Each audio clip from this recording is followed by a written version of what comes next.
ಗೃಹಲಕ್ಷ್ಮಿ ಯೋಜನೆ ಮತ್ತು ಅನ್ನಭಾಗ್ಯ ಯೋಜನೆಗೆ ಸಂಬಂಧಪಟ್ಟ ಹಾಗೆ ಸಾಕಷ್ಟು ಜನ ಕಮೆಂಟ್ ಮಾಡ್ತಾ ಇರೋದೇನಂದ್ರೆ ಇದುವರೆಗೂ ನಮ್ಗೆ ಒಂದು ಕಂತು ಬಂದಿಲ್ಲ ಅಂತ. ಹಾಗೆ ಒಂದ್ ಕಂತು ಬಂದಿದೆ, ಉಳಿದಿರೋ ಕಂತುಗಳು ಬಂದಿಲ್ಲ, ಯಾವಾಗ ಬರುತ್ತೆ, ಏನ್ ಮಾಡ್ಬೇಕು, ಮತ್ತೆ 4ನೇ ಕಂತು 5ನೇ ಕಂತು ಇನ್ನೂ ಬಂದಿಲ್ಲ, ಇದೆಲ್ಲ ಯಾವಾಗ ಬರುತ್ತೆ, ಈ ಎಲ್ಲಾ ಪ್ರಶ್ನೆಗಳಿಗೆ ಈ ವಿಡಿಯೋದಲ್ಲಿ ಉತ್ತರ ಸಿಗುತ್ತೆ. ಈ ವಿಡಿಯೋನ ಕೊನೆವರೆಗೂ ನೋಡಿ. ಮತ್ತೆ ನೀವಿನ್ನೂ ನನ್ನ ಚಾನಲ್ಗೆ ಸಬ್ಸ್ಕ್ರೈಬ್ ಮಾಡ್ಕೊಂಡಿಲ್ಲ ಅಂದ್ರೆ ದಯವಿಟ್ಟು ಸಬ್ಸ್ಕ್ರೈಬ್ ಮಾಡ್ಕೊಳ್ಳಿ, ಈ ವಿಡಿಯೋಗೊಂದು ಲೈಕ್ ಮಾಡಿ.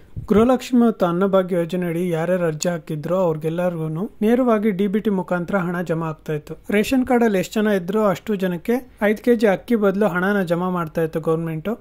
ಈ ರೀತಿ ಡಿಬಿಟಿ ಯಾರ್ಯಾರಿಗೆ ಆಕ್ಟಿವ್ ಇತ್ತು ಅವ್ರಿಗೆಲ್ಲರಿಗೂ ಗೃಹಲಕ್ಷ್ಮಿ ಯೋಜನೆ ಯಾವುದೇ ತೊಂದರೆ ಇಲ್ಲದೆ ಆಲ್ರೆಡಿ ರಿಜಿಸ್ಟರ್ ಆಗಿರೋ ಬ್ಯಾಂಕ್ ಅಕೌಂಟ್ಸ್ಗೆ ಹಣ ಜಮಾ ಆಗ್ತಾ ಇತ್ತು. ಆಧಾರ್ ಸೀಡಿಂಗ್ ಯಾರು ಮಾಡಿಸಿರ್ಲಿಲ್ಲ ಅಂತವ್ರಿಗೆ 1ನೇ ಕಂತು 2ನೇ ಕಂತು ಬರಲಿಲ್ಲ.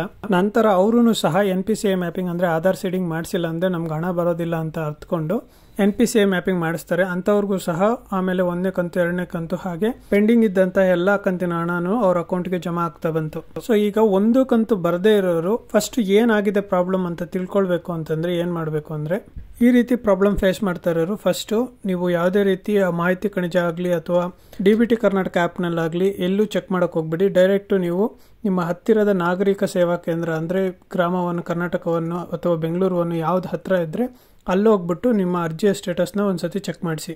ಕೆಲವು ಸ್ಟೇಟಸ್ ಪುಷ್ ಟು ಡಿಬಿಟಿ ಅಂತ ಇದೆ, ಇನ್ನು ಕೆಲವರದು ಮೊದಲು ಪೆಂಡಿಂಗ್ ಅಂತ ಇತ್ತು, ಈಗ ಪುಷ್ ಟು ಡಿಬಿಟಿ ಅಂತ ಇದೆ, ಇನ್ನು ಕೆಲವರಿಗೆ ಸಕ್ಸಸ್ ಅಂತ ಇದೆ, ಆದ್ರೂ ಅವ್ರಿಗೆ ಹಣ ಜಮಾ ಆಗಿಲ್ಲ.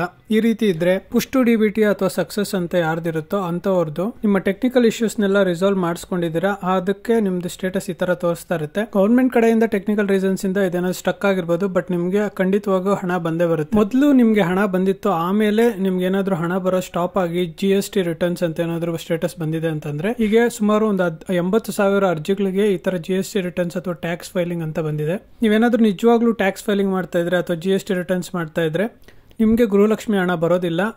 ಇನ್ ಕೇಸ್ ನೀವೇನಾದ್ರೂ GST ಕಟ್ತಾ ಇಲ್ಲ, ಮೊದಲು ಕಟ್ತಾ ಇದ್ರೆ ಇವಾಗ GST ಫೈಲಿಂಗ್ ಆಗ್ತಾ ಇಲ್ಲ ನಿಮ್ದು, ಈಗ ಬಿಸ್ನೆಸ್ ಸ್ಟಾಪ್ ಆಗಿದೆ ಅಂತಂದ್ರೆ ಅಥವಾ ಮಿಸ್ ಆಗಿ ಆತರ ಏನಾದ್ರು ಸ್ಟೇಟಸ್ ತೋರಿಸ್ತಾ ಇದ್ರೆ ನೀವು ಖಂಡಿತ CDPO ಆಫೀಸ್ಗೆ ಹೋಗಿ ಅವ್ರ ಹತ್ರ ನೀವು ಈ ಡೀಟೇಲ್ಸ್ ನ ಕೊಟ್ಬಿಟ್ಟು ಅಪ್ಡೇಟ್ ಮಾಡಿಸ್ಬೇಕಾಗುತ್ತೆ. ಹಾಗೇನೆ ಒಂದು ಕಂತು ಬಂದಿದೆ ಆಮೇಲೆ ಯಾವುದೇ ಕಂತು ಬಂದಿಲ್ಲ ಅಂತನೋರು ಸಹ ಸೇವಾ ಕೇಂದ್ರಗಳಿಗೆ ಹೋಗಿ ಅಲ್ಲಿ ನಿಮ್ಮ ಅರ್ಜಿ ಸ್ಟೇಟಸ್ ನ ಚೆಕ್ ಮಾಡಿಸ್ಬೇಕಾಗುತ್ತೆ. ಇದುವರೆಗೂ ಒಂದು 85% ಜನಕ್ಕೆ ಆಲ್ರೆಡಿ 5ನೇ ಕಂತು ಬಂದಿದೆ, ಇವರು 6ನೇ ಕಂತಿಗೆ ವೇಟ್ ಮಾಡ್ತಾ ಇದ್ದಾರೆ. ಒಂದು ಕಂತು ಬಂದು ಆಮೇಲೆ ಯಾವುದೋ ಕಂತು ಬಂದಿಲ್ಲ ಅಥವಾ ಒಂದು ಕಂತು ಬಂದಿಲ್ಲ ಅನ್ನೋರು ನಿಮ್ದು ಕಡೆಯಿಂದನೂ ಕೆಲವೊಂದು ಇಶ್ಯೂಸ್ ಇರುತ್ತೆ.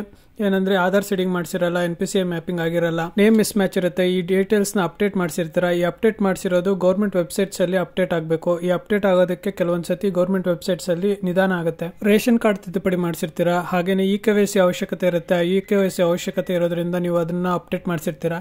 ಈ ತರ ಯಾವುದೇ ಇಶ್ಯೂಸ್ ಇದ್ರೂ ಇದೆಲ್ಲ ಅಪ್ಡೇಟ್ ಆಗಕ್ಕೆ ಸುಮಾರು 1.5 ಇಂದ 3 ತಿಂಗಳವರೆಗೂ ಟೈಮ್ ತಗೊಳುತ್ತೆ. ಇನ್ನೊಂದು ಪ್ರಾಬ್ಲಮ್ ಏನಂದ್ರೆ ನಿಮ್ದು ಆಧಾರ್ ಕಾರ್ಡು, ರೇಷನ್ ಕಾರ್ಡು ಮತ್ತೆ ಬ್ಯಾಂಕ್ ಪಾಸ್ಬುಕ್ 3ರಲ್ಲೂ ನಿಮ್ಮ ಹೆಸರು ಒಂದೇ ತರ ಇರಬೇಕು. ಯಾವ್ದ್ರಲ್ಲಿ ಮಿಸ್ ಮ್ಯಾಚ್ ಆದ್ರೂ ಸಹ DBTಯಲ್ಲಿ ನಿಮ್ಮ ಹಣ ಪ್ರೋಸೆಸ್ ಆಗೋದಿಲ್ಲ. ಸೇವಾ ಕೇಂದ್ರಗಳಲ್ಲಿ ಅರ್ಜಿ ಸ್ಟೇಟಸ್ ನ ಚೆಕ್ ಮಾಡಿಸಿದಾಗ ಈ ರೀತಿ ಏನಾದ್ರು ಇಶ್ಯೂಸ್ ಬಂದ್ರೆ ನೀವಿನ್ನೂ ಅಪ್ಡೇಟ್ಸ್ ಮಾಡಿಸಿಲ್ಲ ಅಂದ್ರೆ ಅಪ್ಡೇಟ್ ಮಾಡಿಸ್ಕೊಳ್ಳಿ. ಅಕಸ್ಮಾತ್ ಅಪ್ಡೇಟ್ ಮಾಡಿಸಿನೂ ನೀವು ವೆಯ್ಟ್ ಮಾಡ್ತಾ ಇದ್ರೆ ಇದು ಖಂಡಿತ ನಿಧಾನ ಆಗುತ್ತೆ ಗೌರ್ಮೆಂಟ್ ವೆಬ್ಸೈಟ್ಸ್ ಅಲ್ಲಿ ಅಪ್ಡೇಟ್ ಆಗೋದಕ್ಕೆ. ಸೊ ವೆಯ್ಟ್ ಮಾಡಿ. ಈ ಮಾಹಿತಿ ನಿಮ್ಗೆ ಯೂಸ್ಫುಲ್ ಅಂತ ಅನ್ಸಿದ್ರೆ ಈ ವಿಡಿಯೋ ಒಂದು ಲೈಕ್ ಮಾಡಿ, ನನ್ನ ಚಾನಲ್ಗೆ ಸಬ್ಸ್ಕ್ರೈಬ್ ಮಾಡ್ಕೊಳ್ಳಿ. Thanks for watching. ನೀವಿನ್ನೂ ನನ್ನ ಚಾನಲ್ಗೆ ಸಬ್ಸ್ಕ್ರೈಬ್ ಮಾಡ್ಕೊಂಡಿಲ್ಲ ಅಂದ್ರೆ ದಯವಿಟ್ಟು ಸಬ್ಸ್ಕ್ರೈಬ್ ಮಾಡ್ಕೊಳ್ಳಿ.